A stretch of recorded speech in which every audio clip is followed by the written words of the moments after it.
Bonjour, dans cette vidéo, on va couvrir le cas spécial qu'on obtient en essayant de trouver les zéros de la fonction partie entière, c'est-à-dire le cas où moins k divisé par a n'est pas inclus dans l'ensemble des nombres entiers.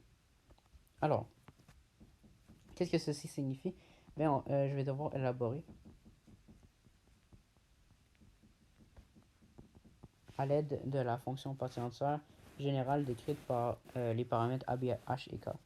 Bon, en essayant de trouver ces zéros, on est mené à cette équation, ce qui sera toujours le cas algébraïquement.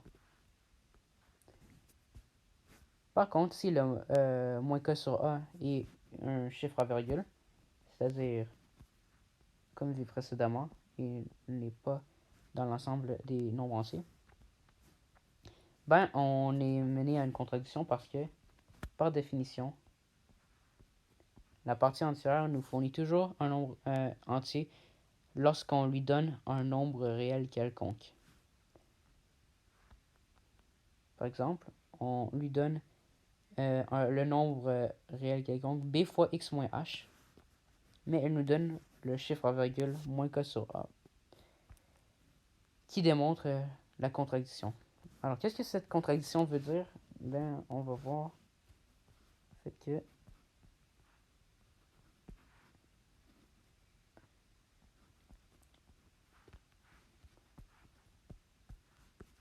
si on donne à cette situation le nom, la situation 1, on voit que si la situation 1 est vraie, c'est-à-dire que moins k sur a n'est pas dans l'ensemble des nombres entiers, forcément, la situation 2 est vraie. C'est-à-dire que k sur a n'est non plus inclus dans l'ensemble des nombres entiers. Ce qui nous mène à conclure que la situation 3 est aussi vraie. C'est-à-dire que k sur la valeur absolue de a n'est pas inclus dans le nombre entier non plus. Bon, qu'est-ce que la situation 3 nous dit? On vient juste de le trouver par chaîne de déduction, puis on veut savoir qu'est-ce que ça signifie. Bien, on va en fait suivre un exemple. Bon, voici le plan cartésien qui représente une fonction partie entière. Si on essaie de trouver le nombre de marches que ça nous prend pour sauter d'un point HK à l'axe des X, ben en fait, on va devoir faire la longueur K divisé par la longueur des contre-marches, la valeur absolue de A. On va faire K divisé par A. Dans cet exemple-ci, on a un K de 20 puis un A de 3. Par contre, on voit que la formule nous donne un chiffre à virgule, soit 6,6 périodique. Si le nombre de marches est un chiffre à virgule, ça veut dire que en fait les marches de cette fonction ne vont jamais interagir avec l'axe des x. Parce qu'un nombre à virgule d'objets n'existe pas dans ce contexte. Par contre, si on... En fait, ouais, ce qui nous mène à conclure que en fait 0 n'est pas inclus dans l'image de la fonction partie entière. Mais on doit illustrer quand même plus clairement ceci avec un contre-exemple. Fait que, en fait, on a un K de 20 puis un A de 4 ici. Si on essaie de trouver le nombre de marches que ça prend pour sauter d'un point HK à l'axe des X, on fait la même formule. Ça nous donne 20 sur 4, ce qui est 5. Alors, ça prend 5 marches pour sauter de HK à l'axe des X. 1, 2, 3, 4, 5. Et alors, on peut conclure que 0 fait partie de l'image de la fonction. Par contre, si on se retrouve dans ce cas-ci, où la situation 1, 2, 3 est vraie, ben, on va devoir optimiser notre réponse à l'aide de la valeur de y la plus proche de 0. comment est-ce qu'on trouve cette valeur? Ben, en fait, il y a une sous-démarche. Dans cet exemple, on utilise les mêmes paramètres. K est égal à 20 et la valeur absolue de A est égale à 3. On voit qu'ici, on est en fait au niveau Y égale à 20.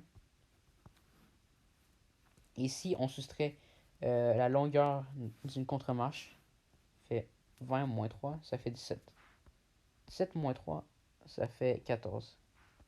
14 moins 3, ça fait 11. 11 moins 3, ça fait 8. 8 moins 3, ça fait 5. 5 moins 3, ça fait 2. Puis 2 moins 3, ça fait 1. Moins 1 en fait. Ouais. Puis on voit que moins 1, c'est en fait la valeur de y la plus proche de 0 qui est inclus dans l'image de la fonction partie entière. C'est-à-dire, afin d'optimiser notre réponse, on va devoir remplacer ce 0 avec la valeur de moins 1. Analysant ceci, on peut voir qu'en fait, ça nous a pris 6 fois 3 afin d'atteindre y égale à 2 et 7 fois 3 afin d'atteindre y égale à moins 1. Alors, couvrons un exemple. On va utiliser les mêmes paramètres cette fois-ci en fait. C'est-à-dire, on va avoir un A de 3 forcément, un H de 5, un B de 1 vingtième, puis un K de 20, on va dire. Bon, on voit que moins 20 divisé par 3, ça n'est pas inclus dans l'ensemble des nombres entiers. Alors, on va devoir faire 20 moins 7 fois 3, comme vu dans l'autre exemple précédemment, ce qui nous donne moins 1. Maintenant, on doit remplacer ce 0 par ce moins 1 afin d'optimiser notre réponse.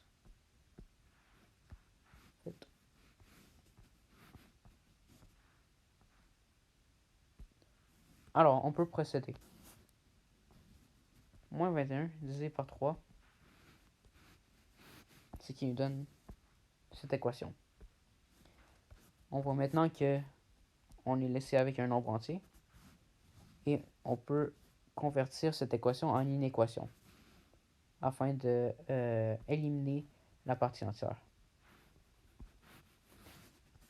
Moins 7 plus 1, c'est moins 6. Maintenant, afin de éliminer le dénominateur, on fait moins 7 fois 20, ça fait moins 140. X moins 5. Moins 6 fois 20. Moins 120. Bon. Maintenant, on se débarrasse du H. On fait plus 5 X moins 120 plus 5, ça donne moins 115. Et on est laissé avec l'intervalle moins 135, moins 115 ouvert. Alors cet intervalle décrit en fait les valeurs de x telles que f de x est égal à moins 1, ce qui est la valeur de y la plus proche de 0 qui est inclus dans l'image de la fonction partie entière. Merci beaucoup d'avoir écouté.